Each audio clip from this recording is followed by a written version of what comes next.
எல்லாருக்கும் வணக்கம். நான் உங்கள் ரோபோ சங்கர் பேசுகிறேன்.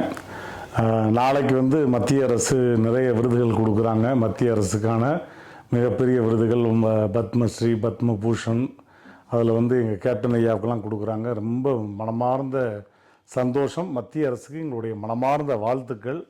இந்த மாதிரி நிறைய கலைஞர்களை ஊக்குவிச்சுக்கிட்டே இருக்கணும்.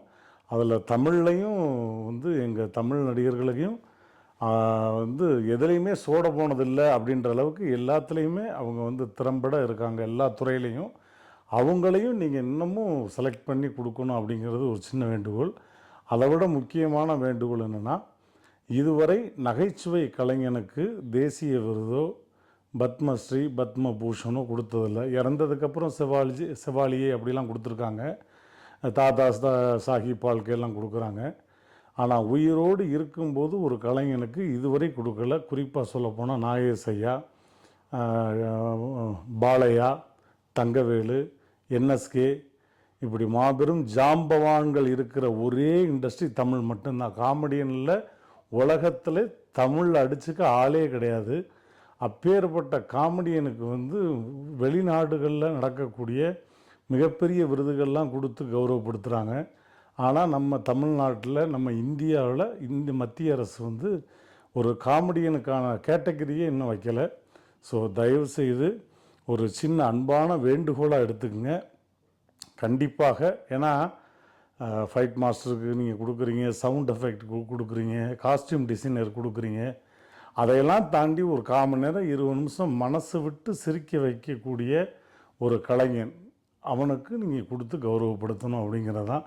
ஏன்னா அந்த மாதிரி பெரிய கலைஞர்களுக்கெல்லாம் கொடுத்தீங்கன்னா எங்களை மாதிரி வளரும் கலைஞர்களுக்கு எங்களுக்கு பெரிய ஊக்கமாக இருக்கும். ஏன்னா அடுத்த ஜென்ரேஷன் கவுண்டமணி அண்ணன் இருக்கார், செந்தில் அண்ணன் இருக்கார், விவேக் சார் இருக்கார், வடிவேல் அண்ணன் இருக்காங்க.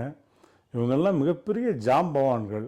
இவங்க முன்னாடிலாம் மற்ற எந்த நாட்டு காமெடியனும் கிட்ட நிற்கவே முடியாது. அந்த அளவுக்கு எஃபர்ட் உள்ள காமெடியன், பொட்டென்ஷியல் உள்ள காமெடியன். ஒன்றுமே இல்லாத விஷயத்தை கூட அப்படி சிரிக்க வைக்கக்கூடிய காமெடியன்கள் தமிழில் மட்டும்தான் இருக்காங்க. நீங்கள் ரிசர்ச் கூட பண்ணி பார்க்கலாம். அப்படி இருக்கும்போது அவங்கள அந்த கேட்டகரியில் தயவுசெய்து அங்கே உள்ள ஜூரி தயவுசெய்து இதை ஒரு பரிந்துரை செய்யுமாறு மத்திய அரசு கேட்டுக்கிறோம். கொடுத்தாங்கன்னா நாங்கள்லாம் வாங்கின மாதிரி எங்களுக்கு ரொம்ப பெருமையாக இருக்கும். வளரும் கலைஞர்களுக்கு ரொம்ப ரொம்ப பெருமையாக இருக்கும். தயவுசெய்து மத்திய அரசு இது பரிசீலனை செய்ய வேண்டும் என்று ஒரு அன்பான வேண்டுகோள். ஏன்னா மருந்து கொடுக்கும் கலைஞனுக்கு விருந்து கொடுக்க மறுப்பது ஏன்? அந்த விருந்தை இந்த பிராக்கெட் போட்டிங்கன்னா விருது, அதுதான். மருந்து உங்களுக்கு சிரிக்க வைக்கணும். உடம்புல உள்ள நோயெலாம் வாய் விட்டு சிரித்தா நோய் விட்டு போகும்னே சொல்கிறான்.